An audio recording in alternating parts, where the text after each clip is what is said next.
Coronavirus, association fermée, aide alimentaire compromise, nous sommes face à une crise humanitaire. Et si à la crise sanitaire s'ajoutait une crise sociale majeure? Suite au confinement, de nombreuses personnes ont perdu leur travail ou sont en chômage temporaire. Dans le même temps, les associations qui œuvrent dans le secteur de l'aide alimentaire ferment, les unes après les autres. Les supermarchés n'ont plus d'invendus à donner et les bénévoles viennent à manquer pour distribuer des colis alimentaires. Reportage en immersion. Devant les locaux de la Maison du Pichou, à Tournai, une file de personnes en attente d'un colis alimentaire. Des jeunes du quartier, des personnes âgées, des chômeurs, des mamans et leurs enfants. La distanciation sociale est scrupuleusement respectée. Sur les portes de l'association, une affiche, la Maison du Pichou sera fermée jusqu'à nouvel ordre. Durant plusieurs jours, Martine Manou, la présidente de l'ASBL, a en effet dû se résoudre à fermer. Plus d'invendus de la part des supermarchés du coin, et surtout plus de bénévoles. Ils sont tous retraités, et ils ont peur. Ils préfèrent rester chez eux. Je les comprends, explique Martine, 64 ans. Mais après quelques insomnies et une avalanche de mailles appelant à l'aide, Martine est de retour. Je n'arrivais plus à dormir, sachant que les gens du quartier avaient faim. Ce n'est pas moi qui pousse la porte, c'est mon cœur. Je sais que je prends un risque, mais je serais plus malade de rester chez moi en sachant qu'ils ont faim. Voilà pourquoi la distribution reprend ponctuellement. Martine épuise ses stocks, lentement. Elle donne plus que ce qu'elle n'a. On ne sait pas de quoi demain sera fait, si je pourrais encore venir. Alors je préfère qu'ils aient des réserves, sourit Martine. Pour les bénéficiaires, la reprise de la distribution de colis alimentaires gratuits est un soulagement. J'avais cette hantise que les associations ferment. Et c'est ce qui s'est produit. Je me suis dit, on est dans la merde. Oui, personnellement, on a été coincés. Il y en a qui tournent au café, moi je tourne au bouillon, et je laisse la viande aux enfants. Sans colis alimentaire, c'est pas de course du tout, mais l'avenir est incertain. Vu la ruée des clients dans les supermarchés sur les produits de première nécessité, il n'y a plus d'invendus à donner. Et donc plus de légumes, plus de viande, plus de surgelés à distribuer. À l'ASBL de Saint-Vincent-de-Paul, à Châtelet, les frigos sont vides. On n'a jamais vu ça. D'habitude, les 2 chambres froides sont remplies. Voici tout ce qui nous reste, un bac avec quelques plats préparés, explique Jean-Pierre Leblanc, responsable de la gestion des stocks. Jean-Pierre en a presque les larmes aux yeux. J'ai difficile à admettre que les clients des supermarchés fassent ça. C'est honteux. Si ça se trouve, ils ne mangeront même pas tout ce qu'ils ont acheté. Ayant été moi-même en difficulté, je sais combien ces colis sont importants. Pour Marie-Chantal Nichez, présidente de l'ASBL, la difficulté pour l'association est de tenir le coup financièrement. Nous n'avons plus aucune rentrée, car le vestiaire et la brocante ont dû être suspendus. Déjà d'habitude, je suis contente quand nos comptes sont à zéro à la fin du mois. Mais là, si ça se prolonge, on risque d'être bloqué. Ma plus grande crainte, c'est de ne plus pouvoir nourrir ces gens.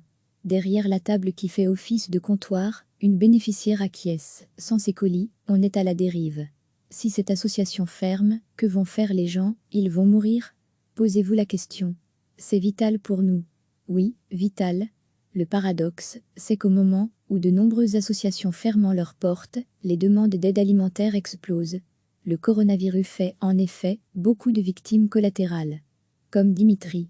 Il venait de créer sa compagnie de taxi, mais plus de clients, plus d'argent, pas assez de réserves. Du jour au lendemain, je n'avais plus de travail. Ça a été le début de ma perte. Le voilà donc aux portes de l'aide alimentaire. Heureusement, les banques alimentaires restent ouvertes. Dans les entrepôts de la Banque alimentaire du Hainaut occidental, les allées sont encore bien remplies, notamment grâce aux fonds européens. Par contre, plus de produits frais en provenance de la ramasse dans les supermarchés. La ramasse est notre source d'approvisionnement la plus importante. Elle représente 30-35% de nos denrées. Si le confinement se prolonge encore pendant des semaines, j'ai peur qu'on ait quand même moins de produits, alors qu'on risque d'assister à une augmentation voire à une explosion du nombre de bénéficiaires, explique Pierre Mariage, vice-président de la Banque alimentaire. L'écart social se creuse, ajoute-t-il. Une idée confirmée par Céline Niounou, secrétaire générale de la Fédération des services sociaux. Nous sommes face à une crise humanitaire. Hier, 450 000 personnes nécessitaient une aide alimentaire. Demain, vu l'ampleur de la crise, ce sera 1 million ou 1,5 million. Le gouvernement a débloqué 300 000 € pour aider le secteur de l'aide alimentaire. Mais suffisant? C'est dérisoire, dénonce Céline Niounou. Il faut débloquer des milliards. Si on n'agit pas maintenant, ça nous coûtera 2 fois plus cher d'agir après. Le secteur de l'aide alimentaire implose complètement, il faut que les gens aient de l'argent en poche, par exemple des chèques alimentaires, pour pouvoir se nourrir, ajoute-t-elle. Une fois encore, les plus démunis sont les victimes collatérales de cette crise sanitaire, en train de se muer en crise sociale majeure. Recevez chaque matin l'essentiel de l'actualité. Et si à la crise sanitaire s'ajoutait une crise sociale majeure ?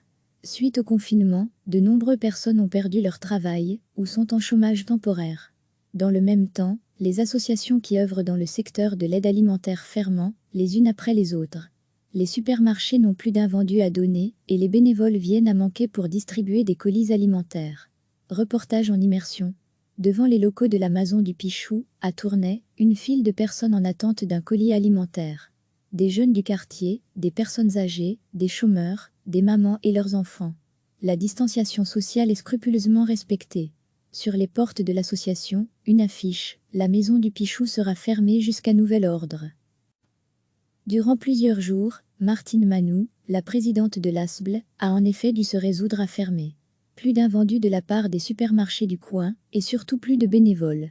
Ils sont tous retraités, et ils ont peur. Ils préfèrent rester chez eux. Je les comprends, explique Martine, 64 ans. Mais après quelques insomnies et une avalanche de mailles appelant à l'aide, Martine est de retour. Je n'arrivais plus à dormir, sachant que les gens du quartier avaient faim.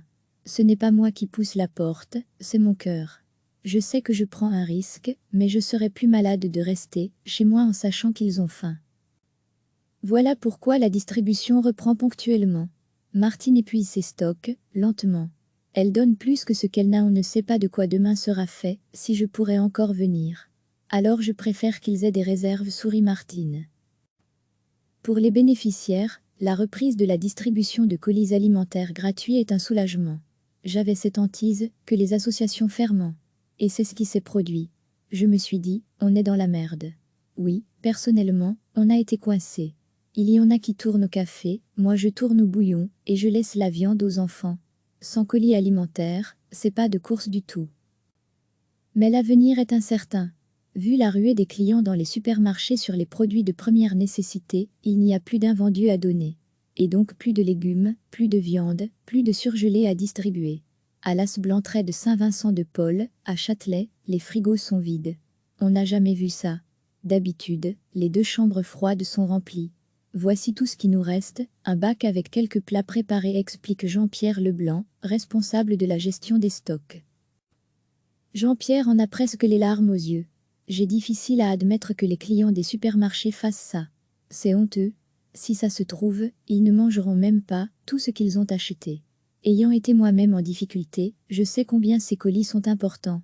Pour Marie-Chantal Nichez, présidente de l'ASBL, la difficulté pour l'association est de tenir le coup financièrement. Nous n'avons plus aucune rentrée, car le vestiaire et la brocante ont dû être suspendus. Déjà d'habitude, je suis contente quand nos comptes sont à 0 à la fin du mois. Mais là, si ça se prolonge, on risque d'être bloqué. Ma plus grande crainte, c'est de ne plus pouvoir nourrir ces gens. Derrière la table qui fait office de comptoir, une bénéficiaire acquiesce. Sans ces colis, on est à la dérive. Si cette association ferme, que vont faire les gens? Ils vont mourir? Posez-vous la question. C'est vital pour nous. Oui, vital. Le paradoxe, c'est qu'au moment où de nombreuses associations ferment leurs portes, les demandes d'aide alimentaire explosent. Le coronavirus fait, en effet, beaucoup de victimes collatérales. Comme Dimitri. Il venait de créer sa compagnie de taxi, mais plus de clients, plus d'argent, pas assez de réserves. Du jour au lendemain, je n'avais plus de travail. Ça a été le début de ma perte. Le voilà donc aux portes de l'aide alimentaire.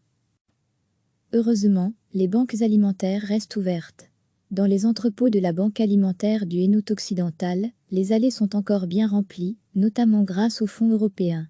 Par contre, plus de produits frais en provenance de la ramasse dans les supermarchés. La ramasse est notre source d'approvisionnement la plus importante. Elle représente 30-35% de nos denrées. Si le confinement se prolonge encore pendant des semaines, j'ai peur qu'on ait quand même moins de produits, alors qu'on risque d'assister à une augmentation voire à une explosion du nombre de bénéficiaires, explique Pierre Mariage, vice-président de la Banque alimentaire. L'écart social se creuse, ajoute-t-il. Une idée confirmée par Céline Niouonu, secrétaire générale de la Fédération des services sociaux. Nous sommes face à une crise humanitaire. Hier, 450 000 personnes nécessitaient une aide alimentaire. Demain, vu l'ampleur de la crise, ce sera 1 million ou 1,5 million. Le gouvernement a débloqué 300 000 € pour aider le secteur de l'aide alimentaire. Mais est-ce suffisant? C'est dérisoire, dénonce Céline Niounou. Il faut débloquer des milliards. Si on n'agit pas maintenant, ça nous coûtera 2 fois plus cher d'agir après. Le secteur de l'aide alimentaire implose complètement, il faut que les gens aient de l'argent en poche, par exemple des chèques alimentaires, pour pouvoir se nourrir, ajoute-t-elle. Une fois encore, les plus démunis sont les victimes collatérales de cette crise sanitaire, en train de se muer en crise sociale majeure. Cliquez sur s'abonner pour recevoir les dernières nouvelles.